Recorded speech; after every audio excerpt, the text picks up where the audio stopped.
Mga kois, pasensya na sa paghihintay, muli ay ituloy natin ang kwento ng ating bidang si Iron. Tulad ng kanyang sinabi noong karaan na sa huli, siya ay hahabulin ng parehong Hun Guild at ng Blood Cult, na nagpagulat sa kanya at nagpatunay sa kanyang isipan na siya nga ang Iron. Idinagdag niya na kung kidnapin niya siya, marahil ay mawawala ang paghabol. Nag-aalala, sinabi niya sa kanya na huwag magbiro tungkol sa mga bagay na iyon, lalo na doon, dahil ang pagdadala sa kanya doon ay isang sugal din para sa kanya. Bigla, isang boses ang tumawag sa kanya na isang walang galang na tao. Lumingon sila upang makita si Hall na nagmamadaling papalapit sa kanila sa galit. Galit na tinanong ni Hall kung naglakas loob si Iron na pagbantaan ang dalaga. Sumugod si Hall, sumisigaw kay Iron na maghanda. Tinawag ni Yuna si Hall na lolo at sinubukang pigilan siya, ngunit huli na. Sinuntok ni Hall si Iron ng malakas, na nagdulot ng malakas na pagsabog. Gayunpaman, nagulat si Hall nang makita na kalmado lang na naharang ni Iron ang suntok gamit ang kanyang hubad na kamay. Tanong ni Iron sa isang walang pakialam na tono kung ganito ba ang pakikitungo ng Blood Cult sa kanilang mga tagapagbigay. Nang maglaon, nasa loob na sila ng punong tanggapan ng Gangao Group, nakaupo sa harap ng isang mesa na puno ng masasarap na pagkain. Tumatawa, inamin ni Hall na nagkamali siya at sinabi kay Iron na kumain ng masasarap. Tahimik na tinitigan ni Iron ang pagkain na napansin ni Hall. Tiniyak ni Hall kay Iron na huwag mag-alala dahil hindi nakalason ang pagkain.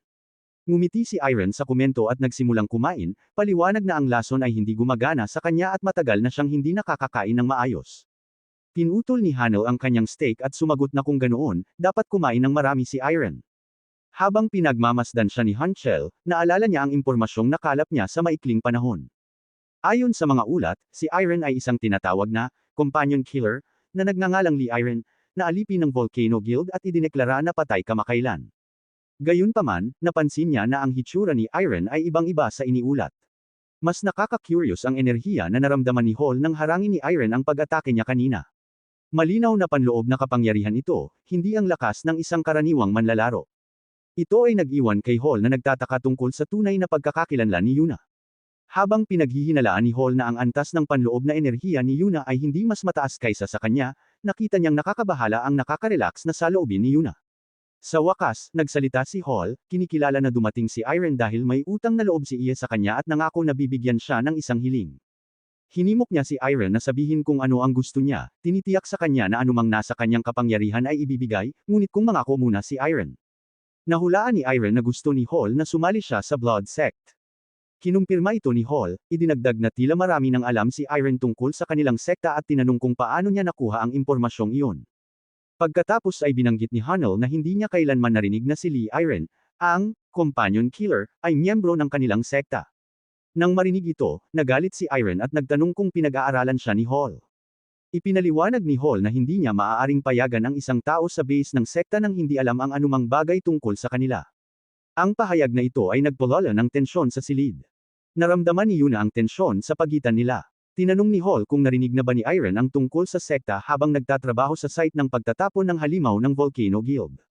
Sumagot si Iron, malapit. Pagkatapos ay tinanong ni Hanel kung tinanong na ba ni Iron ang tungkol sa Heavenly Sect at sa Blood Sect, at kung gayon, saang panig siya. Sumagot si Iron na sa ngayon, masasabi nilang nasa Blood Sect siya. Pinilit siya ni Hall tungkol sa ibig niyang sabihin sa ngayon, ngunit sinabi lang ni Iron na ipapaliwanag niya ang mga detalye sa ibang pagkakataon. Sumang-ayon si Hall na gawing opisyal na miyembro ng sekta si Iron, ngunit nagulat nang ideklara ni Iron na wala siyang balak maglingkod sa ilalim ni Hall. Sa halip, iminungkahi ni Iron na dapat maglingkod si Hall sa ilalim niya. Galit na tinawag siyang mayabang ni Hall. Naglabas siya ng isang malakas na aura na nag-alog sa buong gusali at nagtanong kung napagtanto ba ni Iron ang kanyang sinasabi. Walang pakialam, kalmado lang na sumagot si Iron sa kanya. Siyempre, nang subukan ni Yuna na makialam, direktang kinausap ni Iron si Hanel at inutusan siyang ibigay ang posisyon ng Blood Demon. Lalo pang nagalit si Hall at hinampas ang mesa ng kanyang kamao.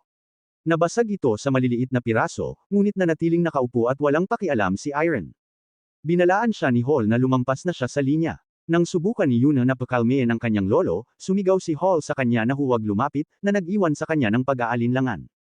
Pinaalalahanan niya si Yuna tungkol sa parusa sa paglakas loob na banggitin ang pangalan ng Blood Demon at sinabi sa kanya na kahit siya ay hindi makakaprotekta. Nang mapagtanto na ang sitwasyon ay seryoso, tumayo si Iron at itinaas ang kanyang kamay. Alam niya na sa totoo lang, mas mababa siya ng isang antas kay Hall. Kahit na mabilis siyang umunlad, hindi pa niya magagamit ng epektibo ang martial arts. Napansin ito ni Hall at tinanong kung kailangan ni Iron ng armas at nag-alok na magbigay. Tumanggi si Iron at nagpaliwanag na ang paggamit ng armas ay magdudulot ng problema. Lalo lang itong nagpainis kay Hall. Tinawag niyang mayabang si Iron at tinanong kung bakit hindi man lang siya mag-take ng fighting stance. Ulit-ulit na sinabi ni Iron na hindi niya magagamit ang martial arts, na nagtulak kay Hall sa kanyang limitasyon. Tumaas ang aura ni Hall, binasag ang salamin ng gusali habang sumisigaw siya, na inakusahan si Iron na nilalay siya. Gayunpaman, nanatili ang composure ni Iron at iginiit na seryoso siya. Idineklara ni Hall na dahil hindi kailangan ni Iron ng paghahanda, dapat siyang umatake bilang paggalang kay Yuna.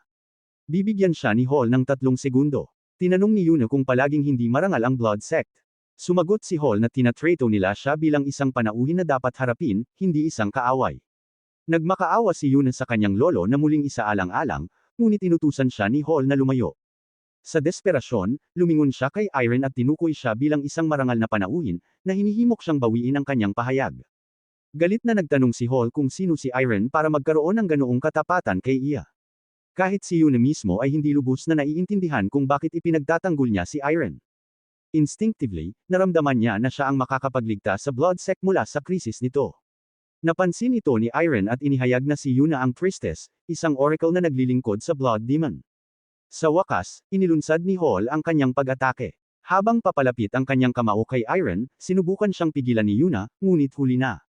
Ang nagresultang pagsabog ay nag-alog sa sahig at narinig sa labas. Pinrotektahan ni Yuna ang sarili mula sa pagsabog at nang tumingala siya, nagulat siyang makita na nawawala ang apoy ng kanyang lolo. Napagtanto niya na ang apoy ay hindi lang nawala, kundi nasisipsip. Parehong nagulat si Yuna at Hall. Nasipsip ni Iron ang demon flame ni Hall ng buo. Sa hindi paniniwala, napagtanto ni Hall na ang martial art na ginamit ni Iron ay walang duda na ang Blood Demon Art. Tinanong ni Iron kung naiintindihan na ni Hall at inutusan siyang lumuhad. Sa sobrang pagkagulat, agad na lumuhad si Hall, kasunod ni Yuna. Parehong yumuko sila sa harap ni Iron at binati siya bilang kanilang master. Kinumpirma ni Iron ang kanilang pagsuko na ipinapahayag ang kanyang sarili bilang Blood Demon, ang master ng Blood Sect. Pawisan sa takot, nagtaka si Hall kung paano matututunan ng isang player ang Blood Demon Arts. Pagkatapos ay tinanong ni Iron kung maaari na niyang ibigay ang posisyon ng Blood Demon, ngunit nanatiling tahimik si Hall.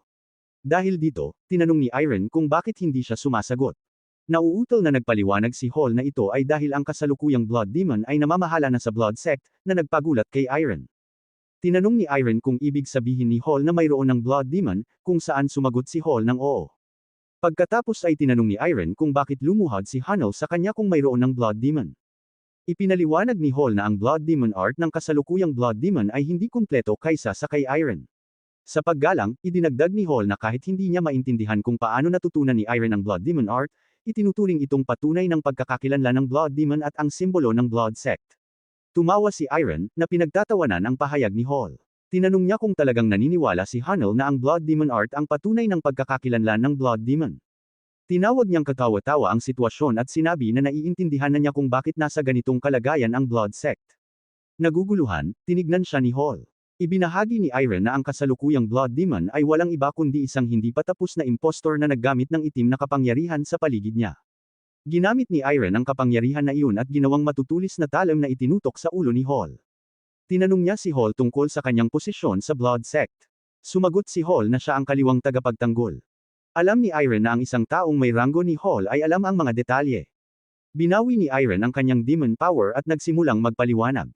Sinabi niya kay Hall na ang tunay na simbolo ng Blood Demon ay hindi ang Blood Demon Art, kundi ang pagsipsip ng lahat ng demon power sa silid. Ipinakita niya na ang tunay na simbolo ay ang Blood Demon Divine Art. Nagulat si Hall at napagtanto na si Iron ang tunay na Blood Demon. Hindi na mahalaga kung paano nangyari iyon. Walang mas matibay na patunay kaysa sa enerhiya ng Divine Art. Parehong yumuko ng mas mababa si Hall at Yuna, na nagsisigaw ng may paggalang, Blood Demon Grace, Endless Dark Blessing. Hindi nagustuhan ni Iron ang sinabi nila at tinanong kung ano iyon. Ipinaliwanag ni Hall na ito ay isang tradisyonal na pagbati para sa Blood Demon na ipinasa sa Blood Sect. Tinawanan ni Iron ang sinabi at inutusan silang itigil ang pagsasabi niyon. Nang mag-atubili si Hall, mariing inulit ni Iron ang utos, na hindi nag-iiwan ng puwang para sa argumento. Naupo ulit si Iron at hiniling kay Hall na sabihin sa kanya ang kasalukuyang kalagayan ng Blood Sect, partikular ang kailangan niyang malaman para harapin ang hindi pa tapos na demonyo. Ipinagbigay alam ni Han Chol na ang sekta ay kasalukuyang pinamumunuan ng 6 na elder, pati na rin siya bilang kaliwang tagapagtanggol at ang kanang tagapagtanggol. Gayunpaman, binalaan niya na hindi madaling tatanggapin ng mga elder ang paglitaw ng isang bagong Blood Demon dahil ang kasalukuyang Blood Demon ay namamahala na ng mahigit 10 taon. Tinanong ni Iron kung ano ang mangyayari kung papatayin niya lang ang lahat ng mga tumututol sa kanya. Sumagot si Hall na ang bawat elder ay may partikular na papel sa pamamahala ng sekta, tulad ng pagsisiyasat sa mga panlabas na gawain o pagpapalawak ng impluensya, kaya mas mainam na panatilihin silang buhay dahil ang ilan ay maaaring maging kapaki-pakinabang. Pagkatapos ay nag-alok si Hall na personal na makilala ang mga elder para masuri ang kanilang intensyon kung uutusan siya ni Iron. Sumang-ayon si Iron at inutusan siyang magpatuloy, na kinilala ni Hall bago umalis sa silid. Matapos umalis si Hall, nanatili si Yuna. Yumuko siya at sumigaw, "Blood Demon Grace, Endless Dark Blessing." Dahil dito, sumigaw si Iron sa sobrang inis, na pinaalalahanan siyang sinabi na niyang itigil ang pagsasabi niyon. Kinabukasan ng umaga, sa Nemyangju, sa villa ni Kongancho, masigasig na nagpapatrolya ang mga gwardya sa paligid. Sa loob, huminga ng malalim si Yuna para pakalmayin ang kanyang mga nerbiyos habang papalapit siya sa silid ni Iron. Kumatok siya sa pinto at narinig niya ang boses ni Iron na nagpapahintulot sa kanyang pumasok. Pumasok siya, lumuhad sa kanyang eleganteng damit para batiin siya. Tinanong siya ni Iron kung ano ang ginagawa niya. Ipinaliwanag ni Yuna na ito ang kanyang pang-umaga na pagbati sa Blood Demon. Tinaasan siya ni Iron ng kilay at tinanong kung nagbihis lang siya para dito. Sumagot siya na oo. Pagkatapos ay inutusan siya ni Iron na huwag na itong gawin ulit at tinanong kung bakit nagkakagulo sila sa umaga. Ipinaliwanag ni Yuna na bilang priestess na naglilingkod sa Blood Demon, tungkulin niya iyon. Pinutol siya ni Iron at sinabing kung inutusan niya siyang huwag gawin iyon, hindi niya dapat gawin. Pagkatapos ay sinabihan niya siyang bumalik sa pagtulog. Nagulat siya at nagpaliwanag na ang priestess ay dapat palaging gumising ng mas maaga at matulog ng mas huli kaysa sa Blood Demon. Huminga ng malalim si Iron at prangkang sinabi sa kanya na hindi siya makatulog. Nagulat si Yuna at nagsabi na ang ganoong bagay ay hindi nararapat. Seryosong sumagot si Iron at iginiit na hindi siya nagbibiro. Talagang hindi siya makatulog. Ulit-ulit niyang sinabi na dapat niyang laktawan ang mga formalidad, tiyaking nakakatulog siya ng sapat, at itigil ang pagbibigay ng pang-umaga na pagbati. Pero patuloy pa rin si Yuna at sinabi sa kanya na susundin din niya ang Blood Demon sa walang tulog na pagsasanay. Huminga ng malalim si Iron at tinanong kung bakit hindi siya nakikinig. Pinaalalahanan niya siya na bilang Blood Demon, inutusan niya siyang itigil ang pang-umaga na pagbati, mga kakaibang formalidad, at sa halip ay kumilos ng kasing casual ng ginawa nila sa gate. Lalo siyang nagulat at nauutol na sumagot ng oo. Tinanong niya kung bakit nag-glitch siya. Mabilis niyang napagtanto na maaaring nakaka-overwhelm para kay Yuna na tanggapin na isang player na ngayon ang Blood Demon. Agad na itinanggi ni Yuna na na-overwhelm siya, pero hindi pinansin ni Iron ang sagot niya at sinabi sa kanya na ang historical drama speech style ay ipinagbabawal din. Sumagot siya na naiintindihan niya, at tinanong niya kung ang pagsasabi ng, "Okay," o "naiintindihan ko," ay talagang mahirap para sa kanya. Nagatubili siya sa una, pero sa huli ay nagawa niyang sabihin na, "Okay." Pinuri niya siya sa pagsisikap at tinanong kung may balita na ba mula kay Hall. Sumagot siya na wala pa siyang naririnig. Tumayo si Iron at nagsabi na anuman ang mangyari, ang kanyang papel ay napagdesisyonan na. Tinanong ni Yuna kung ano ang papel na iyon, at sumagot siya na babagsak niya ang hindi pa tapos na demonyo. Pagkatapos ay tinanong niya kung tama ba ang kanyang pag-aakala na naiintindihan niya na ito ay isang mundo kung saan ang mga malalakas ang namamahala. Kung mapatunayan niya sa lahat na malakas siya kaysa sa hindi pa tapos na Blood Demon, lahat ay magiging maayos. Para doon, kailangan niyang magsanay. Tinanong niya kung may training hall sa villa at inutusan siyang pangunahan ang daan. 100 taon na ang nakalilipas, tinanong ni Iron ang kanyang master, si Muwang, kung kailan siya tuturuan ng mga teknik sa martial arts. Sumagot si Muwang na magandang tanong iyon at ipinaliwanag na ang mga teknik na matututunan ni Iron ay inayos upang ang tatlo sa kanila, ang kanyang mga kasama, at siya, ay lubos na magamit ang kanilang kapangyarihan. Ibig sabihin, ang kanilang mga individual na pag-aaral ay ginawa upang magkasya ng maayos, tulad ng mga gear sa isang makina. Ang paggamit ng mga kakayahan ng maaga bago pa man sila lubos na makuha, o ang hindi paggamit ng buo ng mga partikular na lakas, ay maaaring magresulta sa isang problema. Ang paggamit ng mga susunod na kapangyarihan ay maaantala kung pipilitin mong paikutin ang isang hindi kumpletong gear, na magdudulot ng malfunction. Sinabi ni Muwang na bago makumplito ang Blood Demon Divine Art, hindi siya maaaring gumamit ng ibang armas o sining. Idinagdag ng Sword God na ang personal na pagdanas ng limitasyong ito ay makakatulong kay Iron na mas maunawaan. Inutusan nila siyang subukang eswing ang isang espada. Kinuha ni Iron ang espada at eswing ito ng hindi maayos, at hindi sinasadyang nag-slash sa sarili. Sumigaw siya sa sakit. Sa kasalukuyan, nasa training room ng Vilya si Iron, kinokontrol ang kanyang aura at kapangyarihan. Naisip niya na ayaw na niyang maranasan ulit ang sakit ng pag-slash sa sarili. Mas gugustuhin niyang tiisin ang isang buong pagbabago ng katawan ng 10 beses. Gayunpaman, dahil sa dugo ng dragon na dumadaloy sa kanya, naabot niya ang huling yugto ng itim na dugo. Ngunit hindi pa ito kumpleto dahil hindi pa lubos na nasisipsip ang dugo. Gayunpaman, dumadaloy ang dugo ng dragon sa buong katawan niya. Kumuha siya ng kaunting dugo mula sa kanyang katawan, alam na kailangan niyang itapon ang lahat ng hindi kinakailangang lakas upang ang dalisay na lakas lamang ang manatili. Isang malakas na itim na dugo at madilim na enerhiya ang umagos mula sa kanya, na naglalabas ng matinding lakas. Isang linggo pagkatapos, lumuhad si Yuna sa harap ng pinto ng training room. Naisip niya na isang linggo na ang nakalipas. Nagtataka siya kung ano ang ginagawa ni Iron. Sa kanyang palagay, hindi dapat posible para kay Iron na magsanay sa Blood Demon Art sa isang walang laman na training hall na tulad nito. Biglang bumukas ang pinto at napasinghap siya sa gulat. Lumabas si Iron, ang kanyang katawan ay perpektong malakas at naglalabas ng napakalaking kapangyarihan. Tumingin si Iron sa kanyang mga kamay. May nakontentong ekspresyon sa kanyang mukha. Sa wakas ay nakapasok siya sa huling yugto ng Blood Demon Divine Art. Ilang sandali lang, naghahalo na si Yuna ng kanyang bibimbap at kumakain habang nakaupo si Iya sa tabi niya, nakatitig sa kanya ng may matinding atensyon. Napansin niya ang titig ni Iya at tinanong kung gusto niya ng kaunting bibimbap, pero nanatiling tahimik si Iya, nawala sa kanyang mga iniisip. Namangha siya sa bilis ng pag-unlad ni Iron sa loob lamang ng isang linggo. Mahirap paniwalaan na nang walang dalisay na dugo at isang espesyal na ritual, ang pagmaster ng Blood Demon Art ay dapat na imposible. Nagtataka siya kung paano niya ito nagawa sa isang walang laman na training hall. Nabalik siya sa kanyang mga iniisip nang tanungin siya ni Iron kung kakain ba siya o hindi. Nagulat siya at agad na yumuko at nauutol na sinabi na siya na ang maghahanda ng pagkain sa susunod. Sinabi ni Iron na hindi na kailangang gawin iyon dahil basta lang niyang hinalo ang lahat at pinagsama-sama.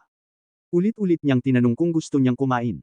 Lumipat siya sa gilid at kinausap ang mga hindi nakikitang tao sa paligid nila. Sinabi niya na wala siyang balak na bantayan ng mga mas mahina kaysa sa kanya. Inutusan niya silang ihulog ang kanilang pagtatago at sumama sa kanya para kumain. Nagulat si Yuna. Napagtanto niya na napansin niya ang Shadow Blood Squad, isang elite group ng mga gwardya na maingat na sinanay ng mga elder. Ang kanilang mga kasanayan sa pagtatago ay sinasabing karibal ng mga sikat na ghostly melody assassins ng yun. Hindi niya maintindihan kung paano niya sila napansin ng napakadali. Habang pinapanood niya siyang tawagin ang mga lalaki at utusan silang magmadali at kumain, nagtataka siya sa kanyang pambihirang pangunawa. Nang maglaon, bumalik si Iron sa training room para ipagpatuloy ang pagpapabuti ng Blood Demon Divine Art. Napansin niya na ang True Blood ay nakakaramdam ng kapangyarihan at dahil halos ganap nang nasisipsip ang dugo ng itim na dragon, alam niyang kailangan niyang pagandahin ang itim na dugo upang maging True Blood. Ito ang magpapaperpekto sa kadalisayan ng True Blood na dumadaloy sa kanyang blood core. Matapos ang kanyang sesyon, umalis siya sa training room. Naisip niya na ang tanging kulang na lang sa kanya ay oras. Para paikliin ang oras na iyon, kailangan niyang makuha ang control sa Blood Sect. Binalitaan siya ni Yuna na handa na ang pagkain. Tumingin siya sa ulam at nakita na ang bibimbap ay hindi pangkaraniwang kulay kahel. Komento niya na akala niya sinabi na niya sa kanya na siya na ang bahala sa kanyang mga pagkain. Sumagot si Yuna na hindi niya siya hahayaang magluto ng pagkain ng personal. Habang naroon siya, tinanong niya si Yuna kung naglagay ba siya ng masyadong sili, na nagpagulat sa kanya. Akala niya mas masarap ang ulam dahil sa sili. Bigla siyang lumuhad at sumigaw na nagkasala siya ng malaki at babayaran niya ito ng kanyang buhay. Naiinis na sumigaw si Iron pabalik, na pinaaalalahanan siyang itigil ang paggawa niyon. Bigla, nakaramdam si Iron ng kakaiba. Agad siyang tumingin sa labas ng bintana, tahimik at alerto. Napansin ni Yuna ang reaksyon niya at tinanong kung ano ang nangyari. Simpleng sumagot siya, may mga bisita tayo sa labas ng vilya. Hinarap ng mga gwardya ang mga bisita at sumigaw na hindi sila maaaring pumasok. Ang elder sa kanila ay nagtanong kung ano ang ibig sabihin ng mga gwardya. Ang ikatlong elder, isang malamig na dos na nagngangalang Handobek, ay nagtanong kung hindi ba alam ng mga gwardya kung sino siya. Sumagot ang isa sa mga gwardya na kilala nila siya.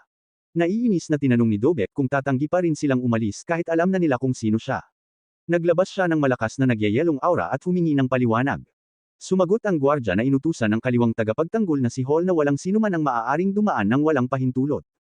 Iwinasiwas ni Dobek ang kanyang espada pasulong, naglalabas ng matalim na alon ng malamig na yelo, at sinabi na alam niyang hindi kasalanan ng mga gwardya. Sa awa, binigyan niya sila ng huling babala. Itinutok niya ang kanyang espada sa mga gwardya at inutusan silang umalis. Idineklara niya na papansinin niya ang kanilang pagkakamali kung susunod sila. Isang malamig na tigreng espiritu ang sumulpot sa likod ni Dobek, na nagpalala sa kanyang pananakot. Nag-atubili ang mga gwardya, pero sa huli ay hinugot nila ang kanilang mga espada, humihingi ng paumanhin habang nakatayo sila. Sumugod si Dobek pasulong gamit ang kanyang espada, pinupuri ang mga gwardya sa kanilang tamang saloobin bilang mga tagasunod ng Blood Sect. Nagulat ang lider ng mga gwardya nang mapagtanto na nasa harap na niya si Dobek sa isang iglap. Iwinasiwas ni Dobek ang kanyang espada, nakatutok sa gwardya, pero tumigil siya nang sumigaw si Yuna ng kanyang pangalan. Tumangala siya para makita si Yuna na nakatayo sa pagitan niya at ng mga gwardya. Malakas na tinanong ni Dobek si Yuna kung ano ang ginagawa niya, na tinatawag na walang ingat ang kanyang kilos. Sumigaw pabalik si Yuna, na hinihingi ang paliwanag kung ano ang ginagawa niya roon, na pinaalalahanan siya na hindi nagbigay ng pahintulot si Hanchel para sa kanyang pagbisita. Nanatiling kalmado si Dobek at tinawag siya sa pangalan, at tinanong kung talagang hindi niya naiintindihan ang plano ni Hanchel. Pagkatapos ay sumigaw siya na nagtataksil si Hanchel sa pamamagitan ng paghahati sa Blood Sect. Halos nagawa na nilang pag-isahin ang Blood Sect. Tinanong ni Dobek kung paano siya makakatayo lang at hahayaan ang ganito. Matatag na ipinaliwanag ni Yuna na ang Blood Demon ay isang taong pinili niya bilang priestess, at tinanong niya kung nag-aalinlangan pa rin si Dobek sa kanya. Sumagot si Dobek sa pamamagitan ng pagtatanong kung paano nagawang master ng isang dating player ang Blood Demon art, na nag-iwan kay Yuna na sandaling hindi makapagsalita. Nagpatuloy si Dobek, na itinuturo na sa buong kasaysayan, may mga impostor na nag-aangking Blood Demon. Binalaan niya na si Iron ay maaaring isang especially iya mula sa Celestial Clan, kahit na si Iron ang tunay na Blood Demon. Sinabi ni Dobek na hindi pinapayagan ng batas ang dalawang anak sa ilalim ng iisang langit. Sa ganitong sitwasyon, pareho silang makakasuhan ni Yuna at Hall ng pagtataksil. Para maiwasan ang karagdagang pag-aaway, idineklara ni Dobek na siya na ang bahala sa bagay na ito. Itinutok niya ang kanyang espada kay Yuna at sinabi sa kanya na umalis, na idinagdag na ayaw niyang mawala siya o si Hall. Tumayo si Yuna, iginiit na hindi kailanman mapapatawad ni Hall ang ganitong gawa. Sumagot si Dobek na nagawa na niya ang kanyang desisyon, at kahit na makasalungat siya kay Hall o mawala ang kanyang buhay, iyon ang pinakamababa niyang magagawa para sa kanyang kaibigan. Humingi ng tawad si Dobek kay Yuna sa kanyang kabastusan, pero iginiit niyang umalis siya bago siya makapag-swing ng kanyang espada. Biglang lumitaw si Hall, naglunsad ng galit na suntok na nagdulot ng malakas na pagsabog. Sa kabutihang palad, nagawa ni Dobek na harangin ito gamit ang kanyang espada. Tinawag ni Hanchel si Dobek ng may paggalang bilang ikatlong elder bago galit na lumipat sa kanyang tunay na pangalan. Hinihingi niya ang paliwanag kung ano ang akal ni Dobek na ginagawa niya. Ang mga elder na may kapangyarihan ng apoy at yelo ay magkaharap. Inaasahan ni Hall ang ganitong paghaharap at nagtataka kung bakit nag-escalate ng napakabilis ang mga bagay habang nakatitig sa kanyang matalik na kaibigan. Sinira ni Dobek ang katahimikan, sinabi kay Hanchel na ang Volcano Guild ay gumagalaw na nagpagulat kay Hall at Yuna. Idinagdag ni Dobek na natagpuan ng guild ang kanilang bakas. Pagkatapos ay tinanong niya si Hall kung ano ang akala niyang mangyayari kung maipapahayag ngayon ang pagkakaroon ng bagong Blood Demon. Ang labanan ng nagtataglay ng kapangyarihan ng apoy at ng yelo. Si Dobek ay nagbabala na si Hall ang unang itatapon sa mga kaaway bilang paen. Tinanong ni Hall kung bakit hindi tututol ang Volcano Guild sa Blood Demon. Pinilit pa ni Dobek si Hall, tinatanong kung naisip ba niya na maaaring especially iya si Iron. Nagalit si Hanel at sinigaw na ang ideya ay hangal. Pinilit ni Hall si Dobek na protektahan ang sarili sa pamamagitan ng pagharang sa apoy gamit ang kanyang yelo.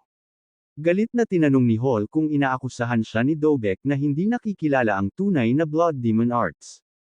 Nanatiling kalmado si Dobek at sumagot na alam ni Hanel na nag-aral ng matagal ang Heavenly Demon Cult ng Blood Demon arts. Bagamat hindi malamang, sinabi ni Dobek na maaaring makamit ng cult ang ganitong kasanayan. Sumigaw si Hall na sapat na, ngunit patuloy na nagpahayag si Dobek na kahit na si Iron ang tunay na Blood Demon, wala itong pagbabago. Nagulat si Hall. Ipinaliwanag ni Dobek na ang paglikha ng dibisyon sa Blood Sect sa panahong ito ay katumbas ng pagpapakamatay. Ang pagpatay, ayon sa kanya, ay ang tamang desisyon. Lalo pang nagalit si Hall sa mga salita ni Dobek. Binabalaan niya si Dobek na lumampas na siya sa kanyang limitasyon. Mahigpit na hinawakan ni Dobek ang kanyang espada, nagposisyon, at tinanong si Hanel kung bakit siya nakatingin lang habang itinatapon ang kanyang sarili sa apoy. Handa nang maglaban ang dalawa.